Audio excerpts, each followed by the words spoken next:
High viewers, నేను exit polls రావడానికి ముందు, ఎగ్జిట్ పోల్స్ వచ్చిన తర్వాత పదే చెప్పాను, గెలిచేది కూటమే, దయచేసి ఎవరూ కూడా బెట్టింగ్లు మాత్రం వేయొద్దు అన్న. ఏ రకంగా వైసీపీ గెలిచిద్దని బెట్టింగ్లు వేయొద్దు, కూటమి గెలిచిద్దని బెట్టింగ్లు వేయొద్దు. ఇక మాకు తప్పదురా మేము వేస్తారు అనుకుంటే వైసీపీ గెలిచిద్దని మాత్రం అస్సలు వేయొద్దు, ఇబ్బంది పడతారని చెప్పుకున్నా.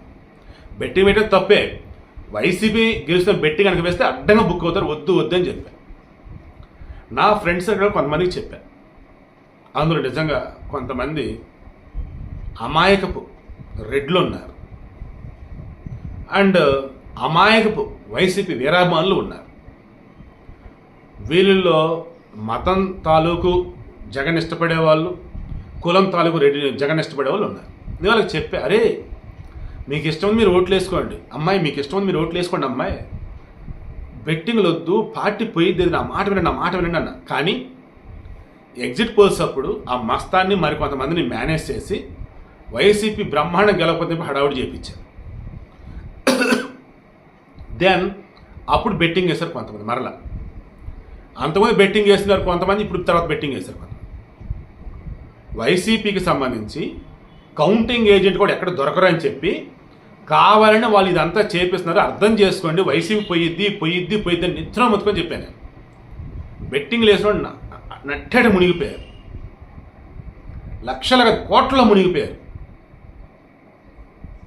ఈరోజు ఏలూరు జిల్లా నూజివీడి మండలం తూర్పు దిగవల్లి, అక్కడ 7వ వార్డుకి మెంబర్ వేణుగోపాల్ రెడ్డి, వాళ్ళ ఆవిడ వాళ్ళ ఊరిలో సర్పంచ్ జగ్గవరపు వేణుగోపాల్ రెడ్డి. అతను వైసీపీ గెలిచిద్ది అని వాళ్ళ ఊరిలో వాళ్ళ చుట్టుపక్కలలో మొత్తం బెట్లేసాడు. ఎంతో తెలుసా? 30 కోట్ల రూపాయలు, 30 కోట్ల రూపాయలు బెట్టింగ్. ఈ బెట్టింగ్ ఎలా ఉంటుందంటే కొన్ని చోట్ల person face to face betting వేసుకుంటారు, వాళ్ళ దగ్గర కలుపుకుంటారు నమ్మకంతో. కొంతమంది అగ్రిమెంట్ లాంటివి రాసుకోకుండా చెక్కులో సంథింగ్ ఐ డోంట్ ఎగ్జాక్ట్లీ, నాకు చెప్పిన వాళ్ళు ఇలా చెప్పున్నారు. ఇంకొన్ని సందర్భాలు ఎక్కువగా ఎలా ఉంటుందట, ఎలా అంటే మధ్యలో ఒక అతని దగ్గర బెట్టింగ్ వేస్తారట.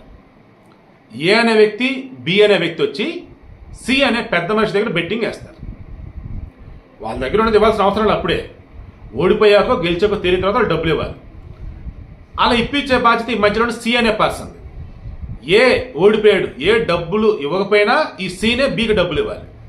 బి ఓడిపోయాడు, బి ఇవ్వకపోయినా ఈ సీనే ఏకి డబ్బులు ఇవ్వాలి. అందుకు గాను ఈ మధ్యలో ఉన్న పర్సన్ సికి, పెద్ద మనిషికి 10% 20% ఇస్తారట.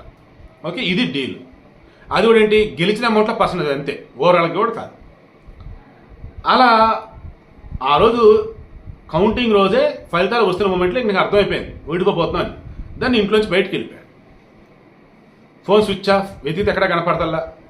చూశారు. ఇక 7వ తారీఖున అతని ఇంట్లో నుంచి దొరికిన కానీ 2 సామాన్లు పైన బట్టకెళ్ళిపోయాడు, తొలిపోయిన బగల కొట్టేసి.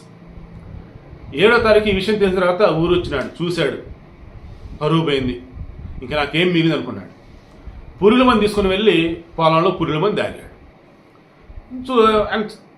తాగి అపస్మారస్థితిలో ఉన్నాడని చెప్పి గమనించి పోలీసు కంప్లైంట్ ఇచ్చారు. వచ్చి చూశారు, నా చావుకు పలానా వ్యక్తి కారణం అని చెప్పేసి లెటర్ కూడా రాశాడట, చంద్రపూడ చుట్టుపక్కల ఏదో ఊరని చెప్పేసి. సో విషయం ఏంటి, వైసీపీ దారుణంగా ఓడిపోబోతోందని చెప్పేసి జనాలంతా చెప్పిన, సర్వేలు చెప్పిన, ఈ వైసీపీ వాళ్ళు కావాలని లాస్ట్ మినిట్ చేసిన హడావుడి వల్ల కొంతమంది అమాయకపు జగన్ అభిమానులు, వీరాభిమానులు, పిచ్చోళ్ళు, మూర్ఖులు వైసీపీ గెలిచిన చెప్పేసి బ్లైండ్గా బెట్టేశారు. అలా ఇప్పుడు నిన్న మొన్న ఇంకోటి ఎక్కడ ఎట్లాగే నాకు తెలిసిన వాళ్ళు కూడా లక్షలు పోయినాయి వాళ్ళ అయితే.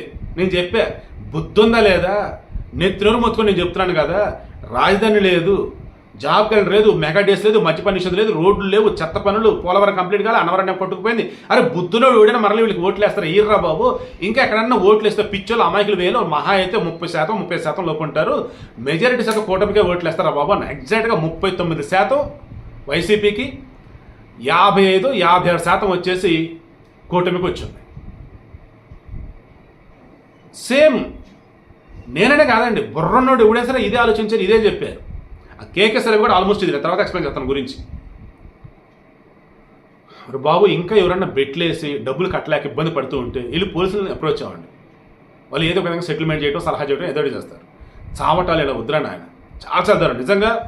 ఈ వైసీపీ నమ్మి మొన్న ఎన్నికలప్పుడు ఎంతమంది ఎన్ని పోగొట్టుకున్నారేంటో వాళ్ళకి తెలుసు, వాళ్ళని గమనిస్తున్న జనాలకే తెలుసు. ఇంకా వైసీపీ నమ్ముకొని ఉన్నారంటే మీ లైఫ్ మీరే స్పాయిల్ చేసుకున్నట్టే. అంత వరస్ట్ అది.